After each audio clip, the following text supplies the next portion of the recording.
After 7 overs, India have trudged on to 30 for 1, losing the wicket of Virender Sehwag. You see a lot of Indian expatriates here. Trinidad is a place which generally has a lot of Indian community, and well, Dinesh Karthik was totally foxed by that one by Jerome Taylor.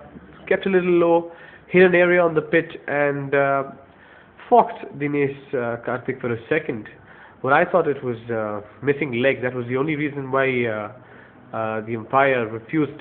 And secondly, the angle at which Jerome Taylor is coming in delivering the ball is easily, I mean, that kind of takes it out of the appeal out of the question. Umpire Brian Jerling, quite an experienced umpire. Oh, that one lifted up after pitching, and Dinesh Karthik was totally flummoxed by that one. Jerome Taylor getting to pitch the ball in the right area and extracting a lot of bounce from this Queen's Park Oval wicket at the moment. Dinesh Ramdeen, despite his short stature, has been doing a good job for the West Indies in collecting deliveries that bounce so high. So, Dinesh Karthik facing Jerome Taylor.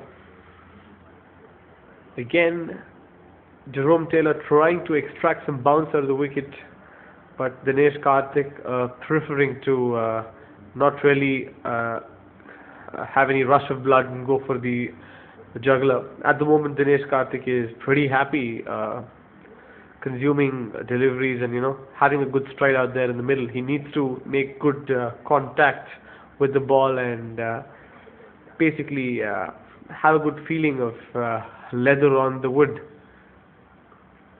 That's another of those deliveries which basically facilitate leather on wood, more so good batting practice for the matches to come.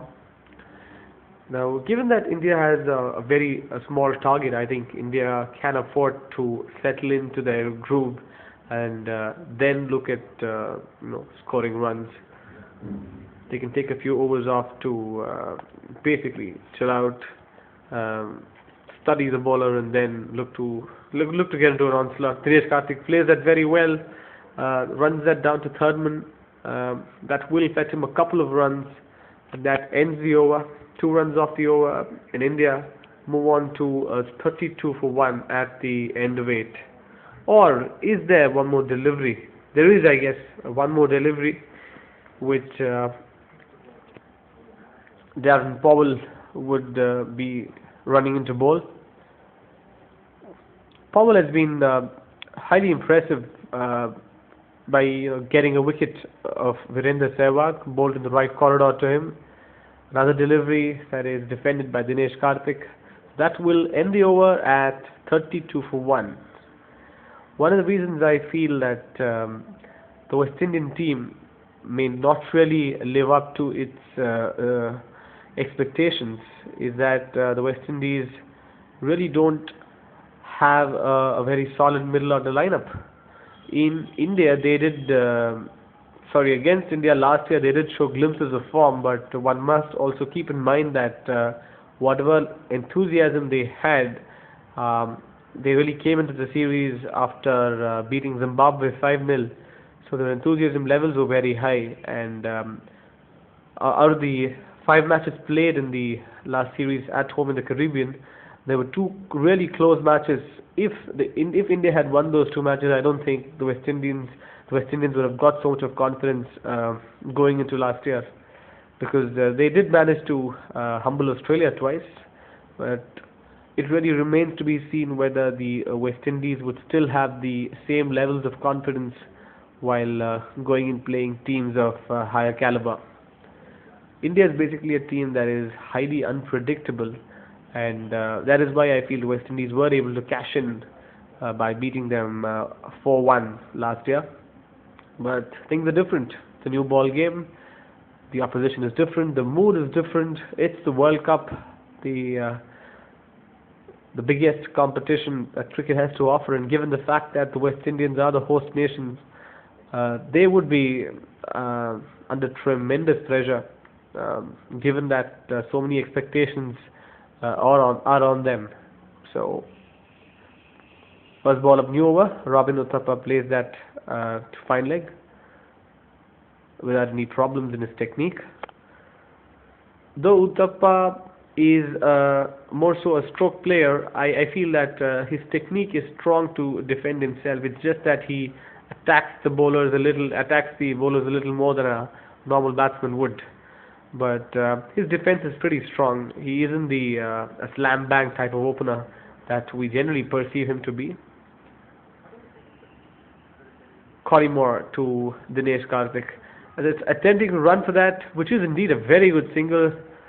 The West Indians are actually stunned because they actually had a chance to run Dinesh Karthik or, for that matter, Robin Uthappa out if one of their fielders who were fielding within the 15-yard circle could have run in and whipped the bails. They had a chance, but I guess the urgency was not implied to any of the fieldsmen fielding in the inner 15-yard circle. Corey Collymore to Robin Uthappa, who again plays it down to mid-on. Robin Uthappa today has been more composed in his knock. I haven't seen the normal rush of blood that forces him to go on a more aggressive vein. Today he's been more composed. This is Chris Gale was out earlier in the day, out fending to a delivery bowled by Ajit Agarkar. That is played to deep backward point, and they do scramble in time for a single. So that takes India to a 34 for 1 in the 9th over. Things haven't been remarkably great, but India have performed decently well enough to not cause any acute embarrassment. Well, if you notice that, I'm a little surprised to see an Indian sponsor on a West Indian bat, and Dinesh Karthik was beaten all ends up there by Corey Collymore. Corey Collymore is developing some pace off the wicket, even though the West Indian wickets are traditionally, they've gone down in terms of the pace of the wicket. Corey Collymore is generating a lot of pace.